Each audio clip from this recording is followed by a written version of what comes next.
than calculation. You don't calculate from where you are. You don't look at a list of possibilities. You sense what's the right move, and you don't have to think about how to do it.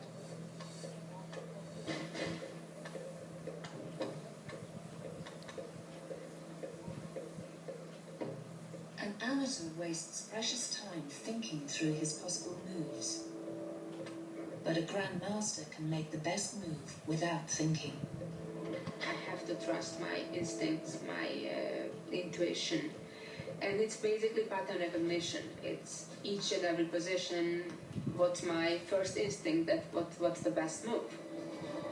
It's almost like guessing, but it's like guessing intelligently, kind of, basing it on prior games and experiences. Susan guesses her opponent's moves before he makes them. For Preston Lasker, it feels like she's reading his mind.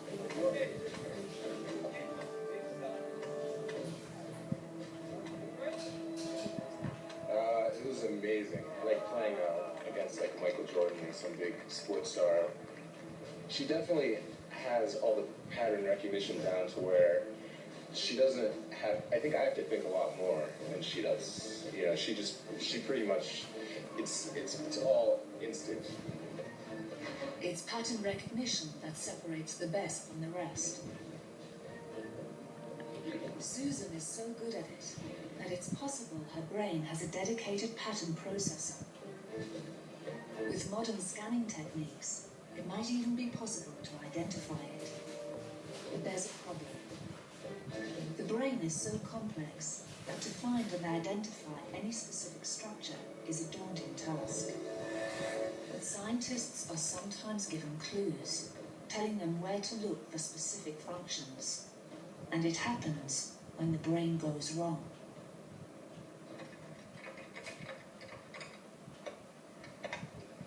As an assistant editor at the Times, Mary Ann Siegert is at the top of British journalism.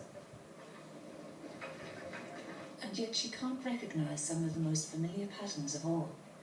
Every week I write a column for Times 2, and there's a whole bank of people who sub-edit. And the sub will come in with one of these, which is a proof of the column. And I'll say, oh, thanks very much, and I'll read it through and I'll look for mistakes. Then I'll take the proof back to the sub's desk, and I think, when was it who gave it to me? I don't remember. Mary Ann suffers from prosopagnosia, commonly known as face blindness. Even finding a close colleague can be next to impossible. You're sort of tiptoeing around surreptitiously, looking at everybody's screen to see if they got my column up on the screen. Mary Ann knows she's looking at a face. She just doesn't recognise it as someone she knows. I wish I knew how people recognised other people, because it would make it so much easier for me. But it's as hard for me to understand as it would be for a colourblind person. To, you know, if somebody said to them, well, can't you see the difference between red and green? You know, that's red, that's green. As many as 1 in 50 people have some degree of face blindness. Mary Ann was unaware of her condition for years because she has learned to identify people in other ways. Nice. Psychologist David Wilkinson wants to know more. So what coping strategies?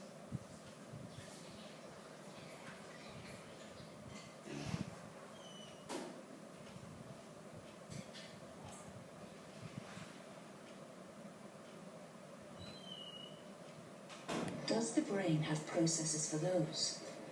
Few of us see patterns better than Susan Polgar. So we are going to submit this chess grandmaster to a scan to find out exactly what makes her brilliant brain so unique.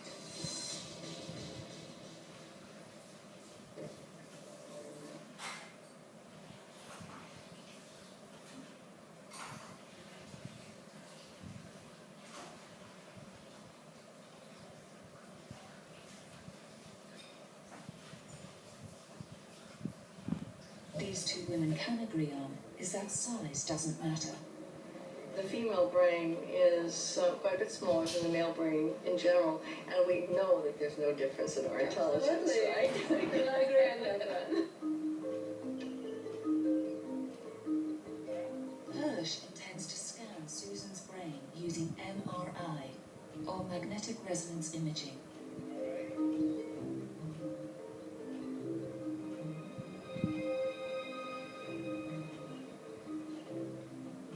Inside the scanner, Susan can see projected images of some of the world's most famous chess players. And so far, her brain is responding exactly as expected. The fusiform face area, her brain's dedicated face processor, is powerfully activated. But does Susan's brain have another processor that's dedicated to chess patterns? She's now looking at diagrams from her own chess games, some dating back to her distant childhood in Budapest.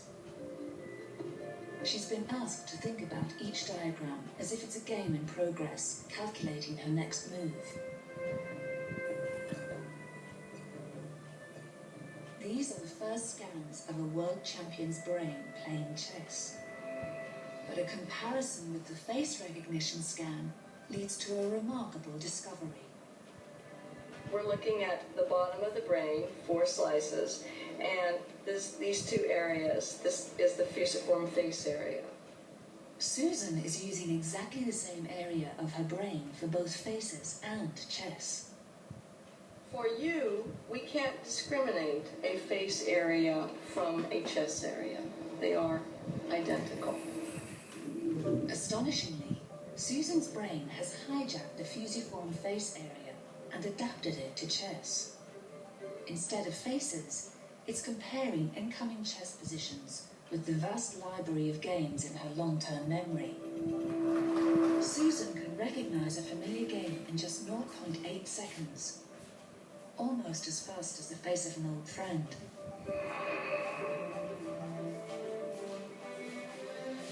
Years of intense childhood training literally molded Susan's brain for the game.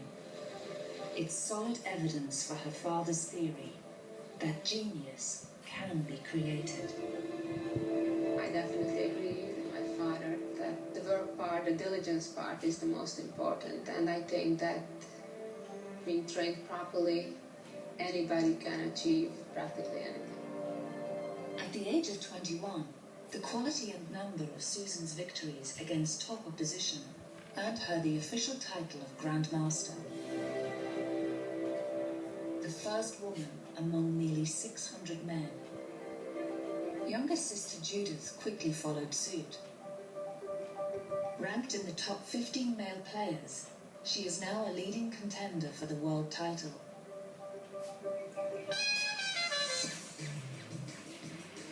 And there's one more twist in the Polgar family story. This Florida holiday resort is the unlikely setting for the United States Championships for school children. Inspired by the Polgar sisters, girls now compete on equal terms with boys. But Susan's attention is riveted on the tense deciding match for the 7-year-olds of the 2nd grade. Yash Prashad battles for the title against Susan's son, Tommy. He's a fighter. He's used to playing long games. Yeah, I have my fingers crossed and hoping things will end well. 6-year-old Liam will be next in line. Susan stands at a discreet distance, getting used to a new kind of tension as a chess move.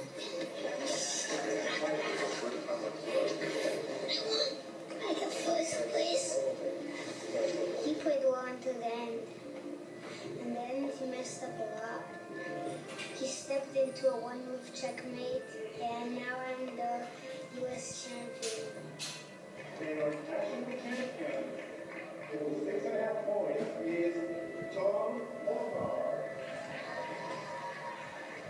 If they want to be grandmasters, Tommy and Liam won't have to look too far for the best possible training. But they better be ready to work hard. Tomorrow we'll go to Disney and have a lots of fun. And then after the tournament is over, that's when we go into in-depth analysis of the games and where mistakes were made and how to improve on them. Are these 2 more geniuses in the making?